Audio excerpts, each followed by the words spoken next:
My wife and I bought a country house in upstate New York, partially to get away from the tensions of the city. I spent the first weekend alone at the house and I needed to go shopping, so I went to the local Price Chopper. I pull into the parking lot. There are 4 cars sporadically parked. For some reason, I pull up next to an old blue Beater. Immediately know it's a tremendous mistake, but I feel too embarrassed to move to another parking spot. I look to my left, and sitting in the passenger seat is a skinny teenager staring straight ahead. He's got a skull and crossbones t-shirt, his hair is oily, and his head is oddly shaped. It's sort of like a ventriloquist dummy head. Sitting next to him is a big fat mama holding onto the steering wheel with both hands. She has a swastika tattoo on her neck, skull and crossbones t-shirt. She's not moving a muscle. I get out of my Volvo and I make a small show of locking my car. So I go into the Price Chopper. I'm in the cereal section. I don't know how the hell he did it, but the same kid is right there. It's like I look close, I see the same oily hair, the like Charlie McCarthy head, but his body is huge. It's like a steroid-induced version of the kid in the car. And he's with his girlfriend, he's ripping open the tops of cereal boxes, and he's engorging himself on Lucky Charms and Frosted Flakes. Then they go to the deli counter, and he picks up a huge bucket of chicken wings, rips open the top. They both start eating the chicken wings in the store, throwing the bones on the floor. They both waltz out of there. They don't pay. Nobody does anything. Nobody says anything. I pay for my groceries. Now I'm in the parking lot, and I approach my car. Now my Volvo is sort of a maroon color, and I see on the hood in the windshield there's sort of a white patina. And I get closer, and I see that my car is covered in chicken bones. And I look, the Beater is still there. I look through the windshield. I see swastika mom and ventriloquist dummy boy, haven't moved a muscle. And in the back seat, in the window, it's tinted. I can't really see clearly, but I see these ominous shadows. So I'm trying to process this. I squeeze between both cars. I look at my driver's side window, and somebody spit on it. So there's this thick, viscous lungi that's dripping down my window, and I am feeling a tremendous mixture of rage and fear, because I don't know what these people are.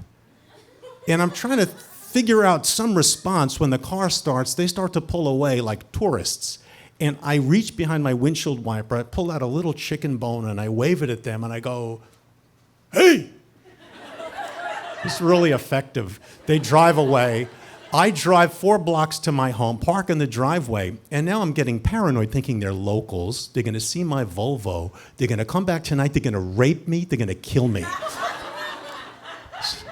So I'm pacing around my new house. I want to sell the fucking house. And I go to sleep. I'm exhausted. I hear a thud on the roof of my house. It's 2:30 in the morning. I hear footsteps on the roof of my house. I am sure it's the chicken Nazi people. And I look out my window, I don't see the blue Beater. I'm now parading around my house in my underpants, and I'm trying to look really strong, and I'm listening. And I don't hear anything, and I convince myself it's the country. Things are magnified in the country. It was a leaf. I go to sleep. I wake up early, I look out my daughter's bedroom window. On the roof, there's blood, there's viscera. I am freaking out. I'm pacing around my house. I go on the deck. I start sweeping the deck to calm down. And that's when I see it. Staring up at me from the deck is a severed possum head.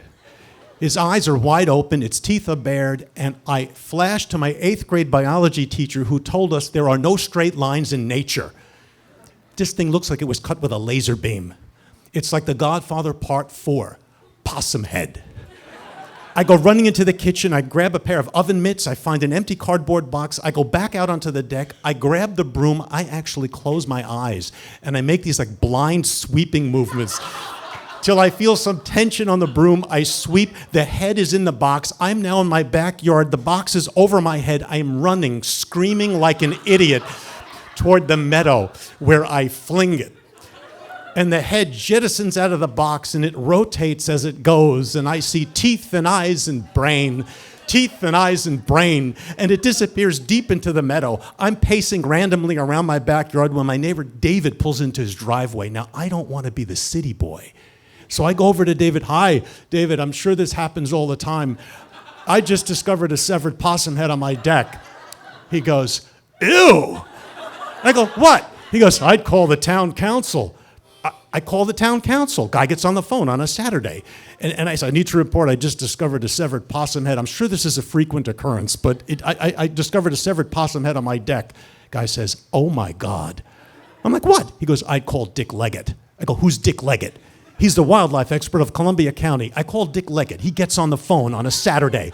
And it's like an episode of CSI. Do you have trees adjoining your house such that a bobcat or an ocelot could drag the carcass of a possum up and deposit it on your roof? I say, no.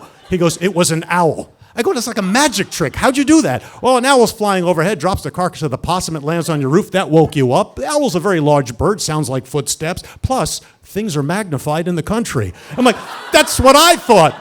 But I do not ask Dick Leggett about the straight line theory because I want to believe in the circle of life. I love owls. I do not want to believe in the chicken Nazi people. I hang up with Dick, phone rings. Pick up the phone, it's my wife. Are you enjoying your first weekend alone in the country? And I go, yeah, it's good. Thank you.